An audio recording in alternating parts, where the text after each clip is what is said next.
আমি এখানে ছোট্ট সাইজের দুটো বেগুন নিয়ে নিয়েছি, আর একটা টমেটো নিয়েছি, আর কতগুলো রসুনের কোয়া নিয়ে নিয়েছি, আর দুটো কাঁচা লঙ্কা নিয়ে নিয়েছি। এটা আমি ভালো করে ধুয়ে এবার আমি কেটে নেব। এটার মধ্যে পোকা আছে নাকি একটু দেখে নেব। এই দেখুন পোকা কিন্তু নেই, বেগুনটা আমার ভালোই বেরিয়েছে। বেগুন আমার কাটা হয়ে গেছে, এই দেখুন বেগুনটা ভালো করে কাটা হয়ে গেছে। এবার আমি এর মধ্যে একটু একটু করে সামান্য একটু গর্ত করে আর বেগুনের মধ্যে একটা একটা করে রসুন কোয়া দিয়ে দেব। বাইরে 2-3টা করে দেব, আর ভিতরে 3-4টা করে দেব। এই দেখুন আমার কিন্তু এইভাবে একটু দিলেই হয়েছে। আর এটা দেখুন আমি এই দুটা ভিতরে দিয়ে দিলাম এর মধ্যে। আর এতে দিলে না বেগুনের যে পোড়ার যে ইয়েটা হবে সেটা খুব স্বাদ হয় খেতে। রসুনটা আমি ভালো করে দুটোর মধ্যেই দিয়ে দিয়েছি। 5 থেকে 6টা করে একটা একটা বেগুন দিয়ে দিয়েছি। এবারে এই বেগুনটা তো আমি সেম প্রসেস করব।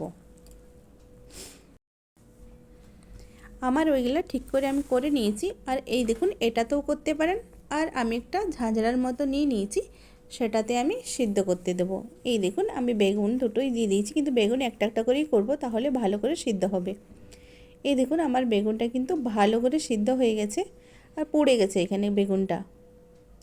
এই যে দেখুন একটা কিন্তু পুড়ে আমি সাইডে রেখে দিয়েছি, আর আমার রসুনগুলোও ভালো করে পুড়ে গেছে। আমি এখানে কাঁচা লঙ্কাটাও হালকা কালো পুড়িয়ে দেবো, আর টমেটোটাও আমি ভালো করে পুড়িয়ে নেব। এই দেখুন আমার কিন্তু লঙ্কাগুলো হয়ে গেছে। আমি এখানে একটাই টমেটো নিয়েছি, আপনারা চাইলে দুটাও নিতে পারেন যদি বেশি টক যদি চান। তো আমার একটু কম চাই, তার জন্য আমি একটা নিয়েছি। আমি এখানে ভালো করে সাফ করে নিয়েছি বেগুন, টমেটো আর কাঁচা লঙ্কা। আর দেখুন আমার কিন্তু ভালো করে রসুনগুলোও সিদ্ধ হয়ে গেছে। আর আমি এখানে 1 চামচের মতো স্বাদ মতো নুন নিয়ে নিয়েছি। আর এটা সর্ষের তেলে দারুণ লাগে, তাই আমি সর্ষের তেল এখানে 1 চামচের মতো নিয়ে নিয়েছি কাঁচা। এই দেখুন সর্ষের তেল নিয়ে নিয়েছি। প্রথমেই আমি যে কাঁচা লঙ্কাটা আছে পোড়ানো, সেটা আমি মিক্স করে নেব তেলের সাথে।